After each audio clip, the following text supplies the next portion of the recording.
Baiklah, pada submodul 5 kali ini tentang karakteristik beban pada rangkaian AC.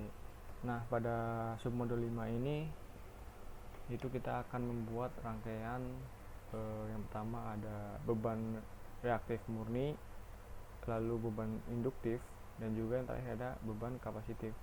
Nah, di percobaan kali ini saya akan membuat yang bagian beban resistif murni dan juga beban induktif, sedangkan yang beban kapasitif akan dijelaskan oleh teman saya yang satunya lagi. Nah, pada beban induktif ini atau beban induktif murni membuat fase arusnya tertinggal 90 derajat terhadap fase tegangan. Nah, rangkaiannya itu seperti gambar 6.4 ini. Di sini ada AC power, lalu ada induktor, lalu resistor, dan di sini ada flash current probe, dan di sini ada current clamp-nya. Nah, langsung saja kita ke pembuat rangkaiannya. Pertama kita buat atau cari AC powernya. Jadi source power, oke.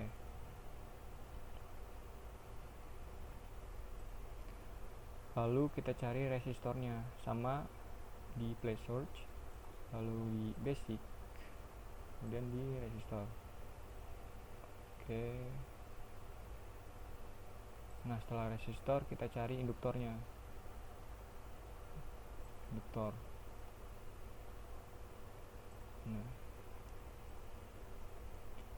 Nah, kita ubah dulu nilainya. Di AC power kita memerlukan 2 volt saja. 2 volt kita ubah. Kemudian di resistor kita memerlukan sekitar 100 ohm saja. 100 ohm. Kemudian di induktornya kita memerlukan 2,5 mH. 2,5 mH. Oke. Setelah nilainya sudah diubah, kita hubungkan antar komponennya secara seri.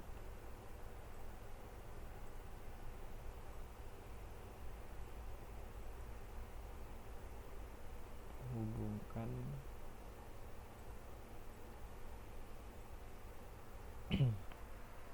jangan lupa kita letakkan ground di sini juga.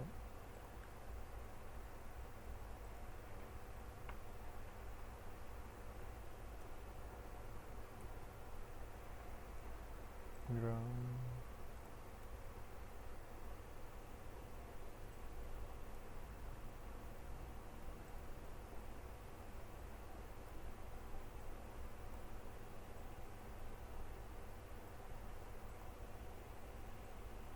Kita harus ingat memasang ground di sini, karena jika tidak memasang groundnya maka rangkaiannya tidak akan berjalan. Selanjutnya kita tidak menggunakan multimeter, melainkan menggunakan flash current probe yang ada di sini. Flash current probe. Setelah itu kita menggunakan alat yang baru, itu namanya oscilloscope. Di sini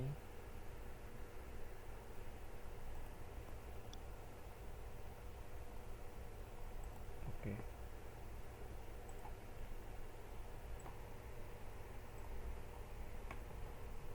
Nah, di sini oscilloscope berfungsi untuk menampilkan gelombang tegangan. Nah, karena di sini hanya menampilkan gelombang tegangan, maka kita harus menambahkan komponen, yaitu current clamp namanya. Dengan adanya current clamp akan menampilkan gelombang arus juga. Current clampnya di sini kita letakkan di samping flash current probe.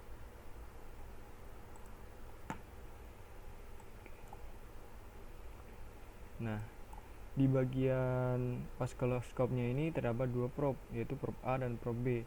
Nah, di probe A ini berfungsi untuk menghubungkan dengan yang namanya current clamp ini, dan sedangkan di probe B digunakan untuk melihat gelombang apa yang kita inginkan. Nah, pada gambar 6.4 tadi itu untuk melihat gelombang pada beban resistif. Caranya dengan memasang probe B ini di resistor ini secara paralel. Baiklah, kita akan coba merangkainya.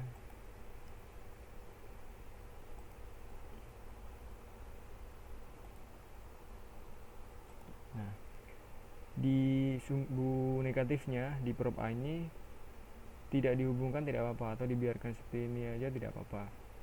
Lalu yang probe B kita hubungkan paralel dengan resistornya.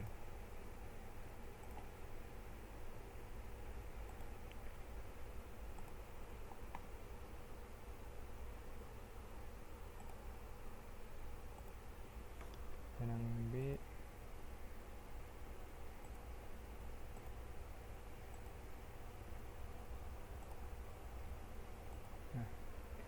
sebelum di run kita ubah salah satu kabelnya menjadi warna biru sehingga kita akan lebih mudah mengidentifikasi gelombang-gelombang yang ada nanti. Kita ganti dengan warna yang berbeda, biru saja yang berbeda. Biru, oke. Nah, udah. Nah, sebelum run juga kita perhatikan di osiloskop. Karena kita menggunakan sumber tegangan AC, maka ubah ke AC-nya dulu. Nah, kenapa kita mengubah AC-nya? Ya, karena agar gelombang maksimalnya keluarnya lebih maksimal. Oke.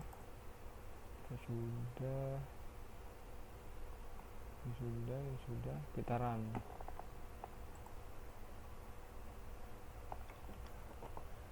Nah, pada flash current probe-nya kita menghasilkan IRMS sebesar 20 mA.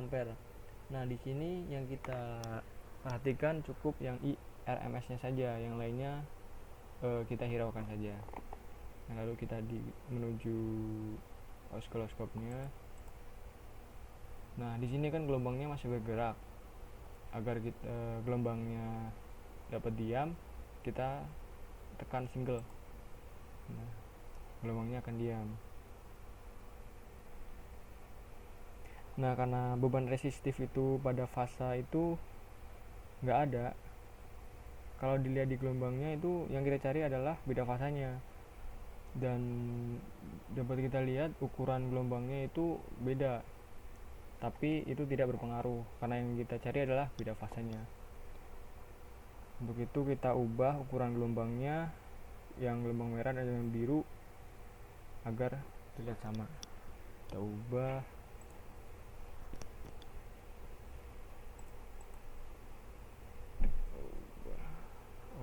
Oke, kita ubah agar sama.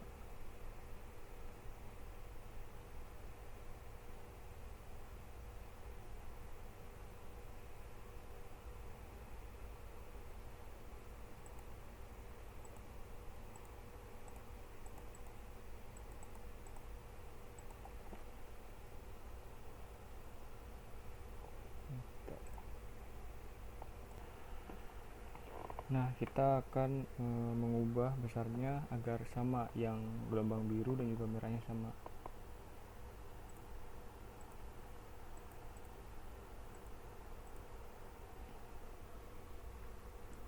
Oke, di sini udah sama.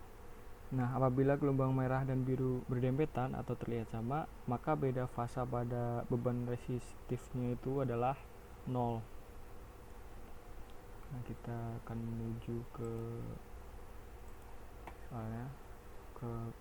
data pengamatan. Nah, di sini resistornya tadi kita nilainya 100 ohm, lalu induktornya 2,5 mH, dan arusnya yang kita dapatkan tadi sebesar 20 mA.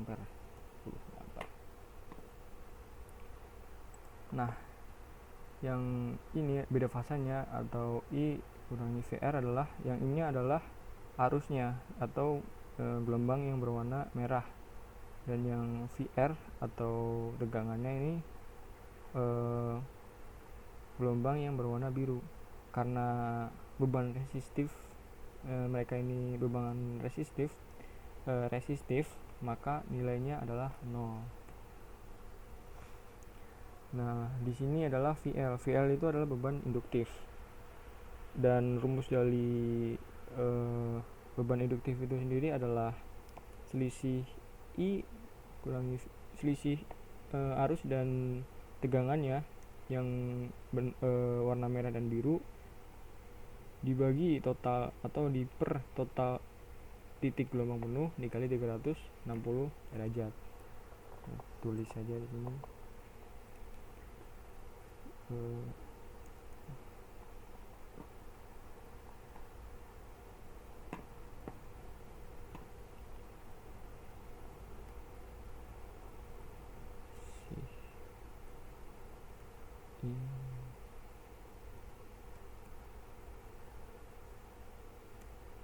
Per total titik gelombang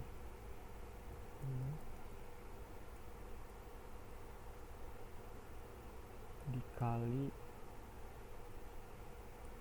360 derajat. Intinya seperti itulah ya.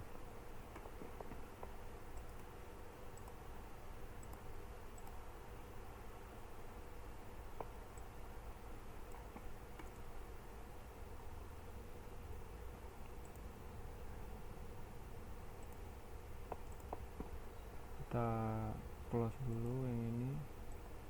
Selanjutnya kita akan menghitung atau mencari beban induktifnya. Nah, itu kita hapus dulu ini kabel-kabelnya. Oh iya, sorry, di stop dulu. Kita delete down. Nah, untuk mencari beban induktif, kita menghubungkan prob B menuju ke induktornya secara secara paralel juga, sama seperti saat mencari beban resistifnya tadi. Kita hubungkan secara paralel.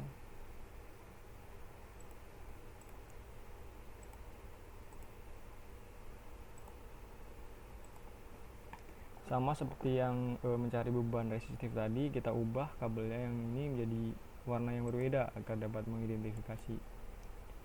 Segment color biru aja ya sama. Nah, udah,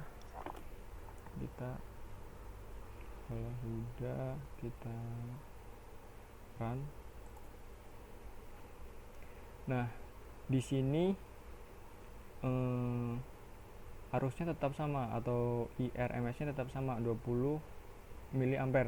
Kenapa seperti itu? Karena rangkaian yang dipakai adalah seri, dan rangkaian seri yang sama adalah arusnya.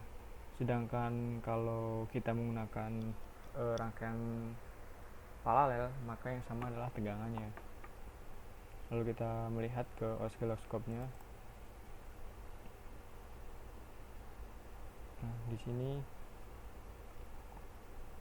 karena yang biru atau bagian tegangannya itu mungkin sangat tinggi jadi nggak kelihatan, makanya kita atur sehingga kita agar kelihatan 20.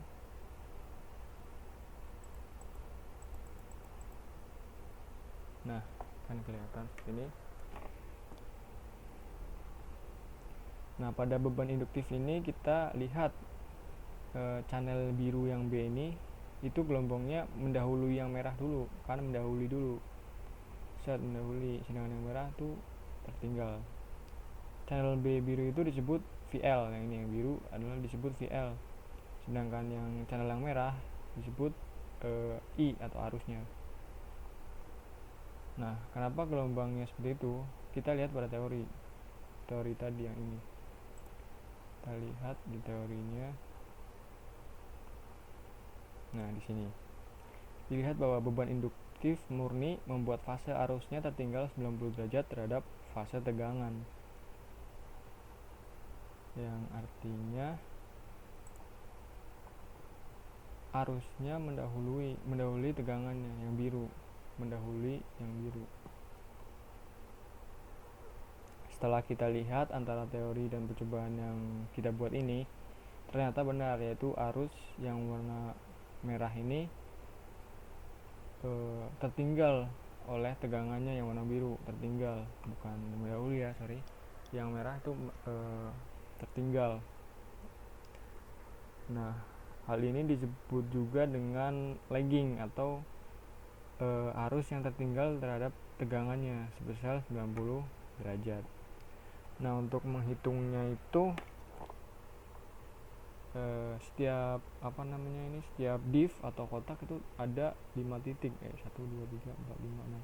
Kalau yang di praktikum ada 5 titik, kalau di sini ada 6 titik, sehingga cara menghitungnya yaitu setiap lompatan itu kita hitung 1. Nah, untuk mencari beban induktif kita menggunakan rumus yang tadi, yaitu selisih arusnya dengan tegangannya diper total titik gelombang penuh dikali 360 derajat.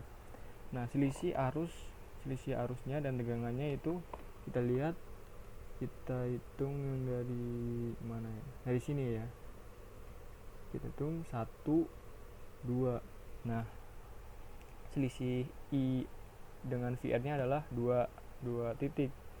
Berarti 2 yang selisih I atau VR-nya 2, sedangkan total gelombang penuh itu terdiri dari 1 lembah dan 1 bukit.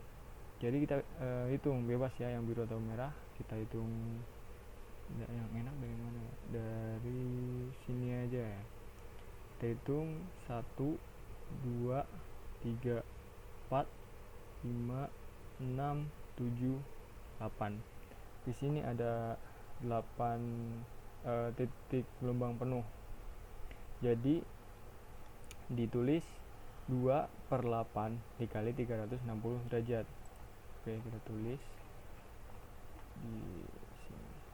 Jadinya tadi selisih arus dan tegangannya adalah 2 diper titik total titik gelombang penuhnya tadi ada 8, lalu dikali dengan 360 derajat.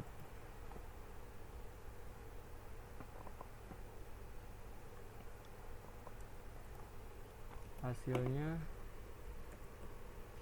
adalah 90 derajat. Nah, di sini kita lihat bahwa telah diketahui dari mencari yang tadi beban resistif dan juga induktif. Di sini kita lihat bahwa beda fasanya adalah 0 dan juga beban induktifnya terdapat 90 derajat dan arus yang dihasilkan tadi 20. Baiklah, sekian yang dapat saya sampaikan tentang materi beban induktif. Selanjutnya yang bagian beban kapasitif akan dilanjutkan oleh teman saya. Terima kasih. Assalamualaikum warahmatullahi wabarakatuh. Perkenalkan, nama saya Ahmad Nur Faiji, NIM 2019-71134.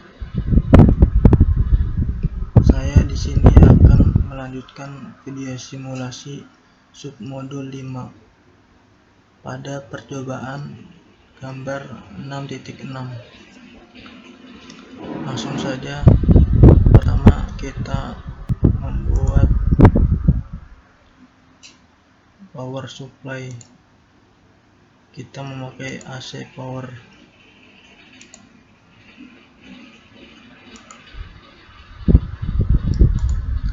Lalu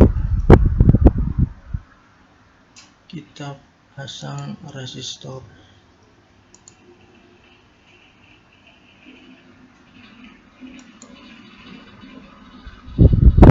Setelah itu kita pasang induktor.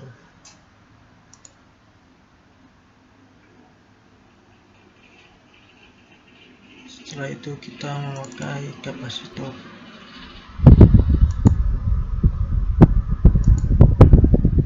Kita ubah tegangan AC menjadi 2 volt. Lalu kita ubah resistornya menjadi 100 volt.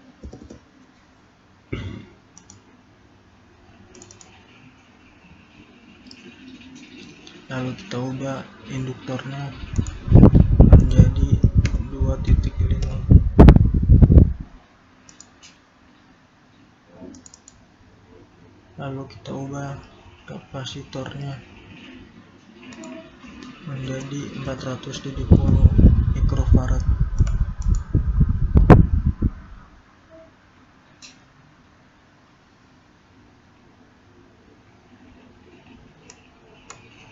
Kita geser.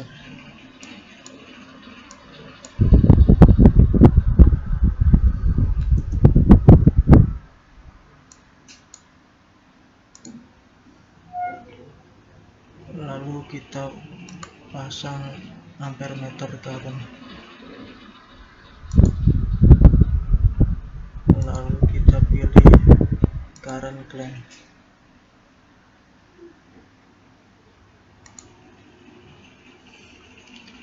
Lalu kita sambungkan.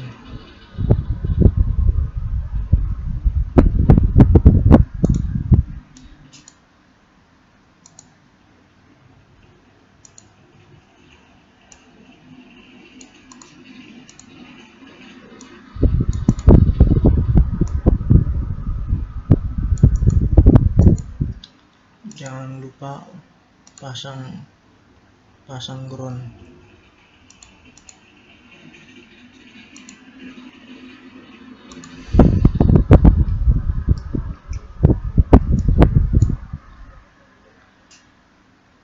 Setelah itu kita pasang oscilloscope.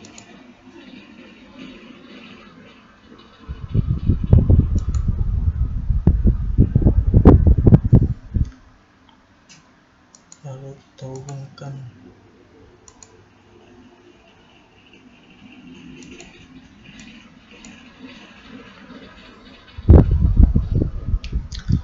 Pada gambar 6.6 kita bisa melihat semua gelombang sebelumnya. Lalu kita pasang paralel.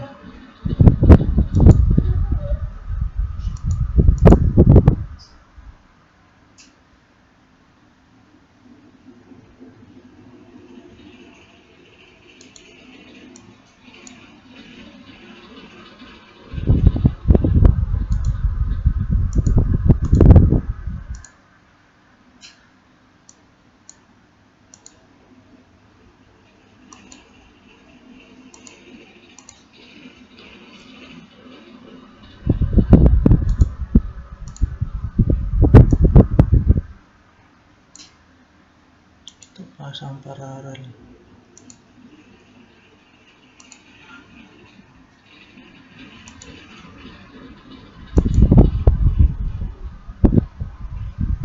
Lalu kita ubah menjadi warna biru.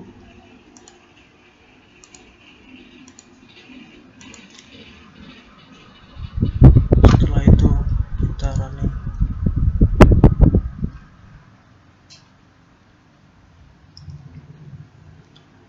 Arus tetap sama 20 mA karena rangkaian kita pasang seri. Lalu kita lihat gambar.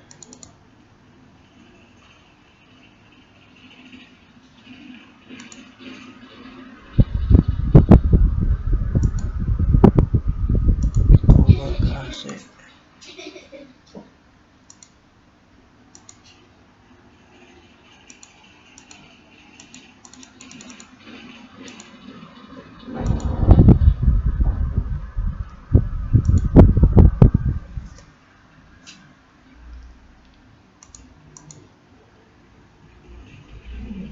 gelombang warna merah itu arus dan warna biru itu tegangan.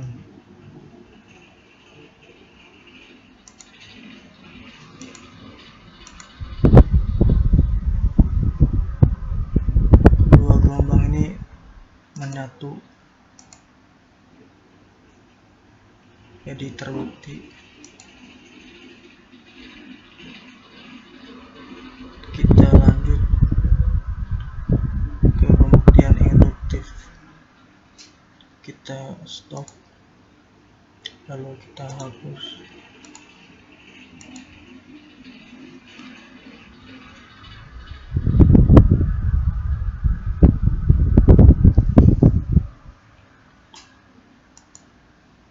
Lalu kita pasang secara paralel.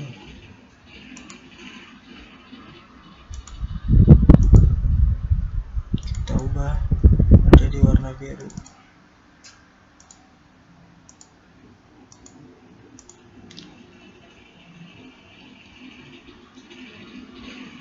Lalu kita running. Kita lihat gambar.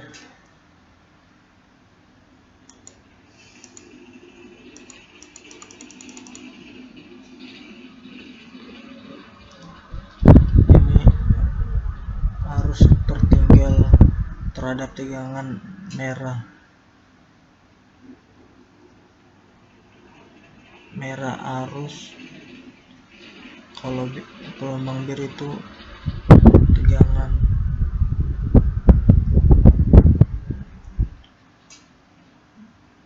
Pada beban induktif terjadi arus leading, arus tertinggal sebesar 90 derajat terhadap tegangannya. Setelah itu kita cek lagi pada beban kapasitif. Kita stop, lalu kita up, delete. Ini juga di delete.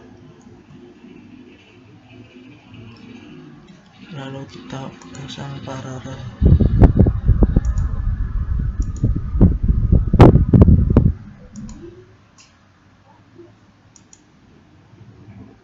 Kita ubah menjadi warna biru.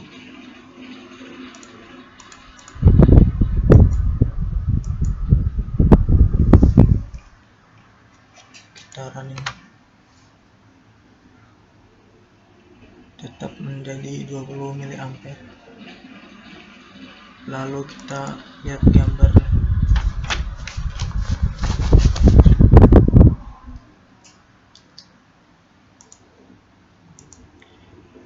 Masih terlihat jelek. Lalu kita klik auto.